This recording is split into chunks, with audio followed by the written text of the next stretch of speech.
ಜೈ Shriram. B S ಯಡಿಯೂರಪ್ಪನವರ 50 ವರ್ಷದ ಸಾಧನೆ ಹಿನ್ನೆಲೆಯಲ್ಲಿ ಸಾಧನಾ ಸಮಾವೇಶವನ್ನು ಅವರ ಹಿತೈಷಿಗಳೆಲ್ಲರೂ ಸೇರಿ ಮಾಡ್ತಾಯಿದ್ದಾರೆ. ಒಬ್ಬ ಧೀರೋದಾತ್ತ ರಾಷ್ಟ್ರೀಯ ಚಿಂತನೆಯನ್ನು ಇಟ್ಕೊಂಡಿರುವಂಥ ಒಬ್ಬ ವ್ಯಕ್ತಿ. ರಾಷ್ಟ್ರೀಯ ಸ್ವಯಂ ಸೇವಕ ಸಂಘದ ಮುಖಾಂತರ ಹಿಂದುತ್ವದ ಒಂದು ಬಲವಾದ ನಿಷ್ಠೆಯನ್ನು ಇಟ್ಟುಕೊಂಡು ರಾಷ್ಟ್ರೀಯತೆಯನ್ನು ಬೆಳೆಸುವಂಥ ದೃಷ್ಟಿಯಿಂದ ಯಾವ್ಯಾವ ರೀತಿಯ ಕೆಲಸ ಕಾರ್ಯಗಳನ್ನು ಮಾಡಬೇಕು ಅಂತ ಹೇಳಿ ಕಳೆದ 50 ವರ್ಷಗಳಲ್ಲಿ ನಿರಂತರವಾಗಿ ಕೆಲಸ ಮಾಡಿಕೊಂಡು ಬಂದಂಥ ಒಬ್ಬ ರಾಜಕೀಯ ವ್ಯಕ್ತಿ.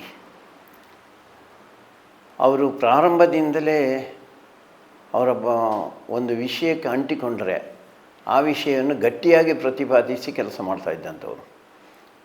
ಪ್ರಾರಂಭದ ದಿನಗಳಲ್ಲಿ ಸಂಘಟನೆಯನ್ನು ಕಟ್ಟುವಂಥ ಜವಾಬ್ದಾರಿ ಏನಿತ್ತು, ಅನಂತಕುಮಾರ ಜೊತೆಯಲ್ಲಿ ಈಶ್ವರಪ್ಪನವರ ಜೊತೆಯಲ್ಲಿ ಸೇರಿಕೊಂಡು ಕಾರ್ಯಕ್ರಮವನ್ನು ಯೋಜನೆ ಮಾಡ್ತಾಯಿದ್ರು.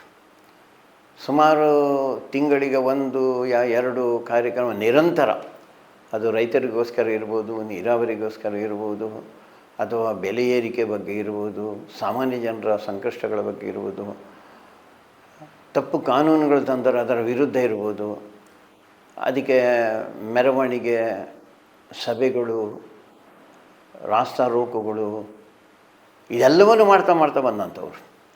ಕಾರ್ಯಕರ್ತರಿಗೆ ಭಾರಿ ದೊಡ್ಡ ಪ್ರೇರಣೆಯ ಶಕ್ತಿಯವರು. ಎಂದು ಕೂಡ ಯಾವುದೋ ಹೋರಾಟದಲ್ಲಿ ಅವರು ಓಡ್ತಾ ಇರಲಿಲ್ಲ, ಅವರೇ ಮುಂದೆ ನಿಂತ್ಕೊಳ್ತಾಯಿದ್ರು. ಪೊಲೀಸರು ಏನಾದ್ರು ಬಂಧನ ಮಾಡಬೇಕಾದ್ರೆ ನನ್ನನ್ನೇ ಮೊದಲು ಬಂಧನ ಮಾಡಿ ಅಂತ ಹೇಳ್ತಾ ಇದ್ದಂಥ ಒಬ್ಬ ವ್ಯಕ್ತಿ. ಅದಕ್ಕೋಸ್ಕರ ಅವರಿಗೆ ಭಾರಿ ದೊಡ್ಡ ಅಭಿಮಾನಿಗಳು ಕಾರ್ಯಕರ್ತರು ಅವರ ಜೊತೆಯಲ್ಲೇ ನಿಂತ್ಕೊಂಡ್ರು. ಮುಖ್ಯಮಂತ್ರಿ ಆಗಿರೋದು ಯಾರದೋ ಒಬ್ಬರ ಆಶೀರ್ವಾದದ ಮೇಲೆ ಅಲ್ಲ, ಜನರ ಆಶೀರ್ವಾದ ಮೇಲೆ ಅವರು ಮುಖ್ಯಮಂತ್ರಿಗಳಾದಂಥವ್ರು.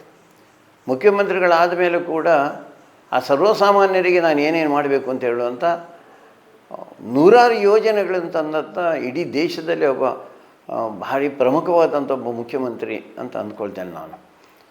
ಸರ್ವಸಾಮಾನ್ಯರಿಗೋಸ್ಕರನೇ ಬದುಕಿದಂಥವ್ರು, ಸರ್ವಸಾಮಾನ್ಯರ ಬಗ್ಗೆ ವಿಪರೀತವಾದಂಥ ಕಾಳಜಿ ಇದ್ದಂಥವ್ರು, ಹೆಣ್ಣು ಮಕ್ಕಳ ಮೇಲೆ ವಿಶೇಷವಾದಂಥ ಅಭಿಮಾನ ಇಟ್ಕೊಂಡಂಥವ್ರು, ರೈತರ ಬಗ್ಗೆ, ರೈತರ ಒಂದು ಹೋರಾಟಕ್ಕೆ ಒಂದು ದೊಡ್ಡ ಶಕ್ತಿಯನ್ನು ಕೊಟ್ಟಂಥವರು ಬಿ ಎಸ್ ಯಡಿಯೂರಪ್ಪನವರು.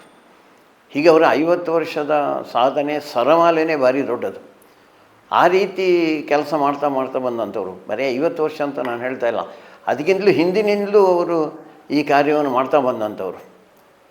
ಎಲ್ಲ ಮಠ ಮಂದಿರಗಳಿಗೆ ಭಾರಿ ದೊಡ್ಡ ಪ್ರಮಾಣದಲ್ಲಿ ಸಹಾಯ ಮಾಡ್ತಾಯಿದ್ದಂಥವ್ರು, ಆರ್ಥಿಕವಾಗಿ ಸಹಾಯ ಮಾಡ್ತಾ ಬಂದಿರುವಂಥವ್ರು.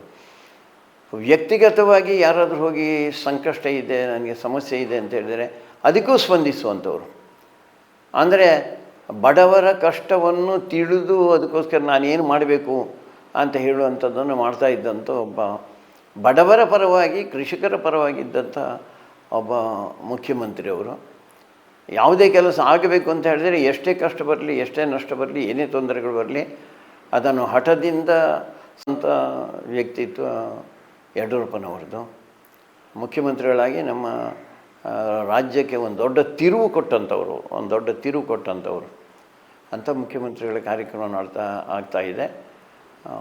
ಅವರಿಗೆ ದೇವರು ಆಯುಸ್ಸು ಆರೋಗ್ಯವನ್ನು ಕೊಡಲಿ, ಅವರ ಆಶೀರ್ವಾದ, ಅವರ ಬೆಂಬಲ ಅದೆಲ್ಲವೂ ಕೂಡ ಕಾರ್ಯಕರ್ತರಿಗೆ ಮತ್ತು ಪಕ್ಷಕ್ಕಿರಲಿ. ಎಲ್ಲರಿಗೂ ಶುಭವಾಗಲಿ.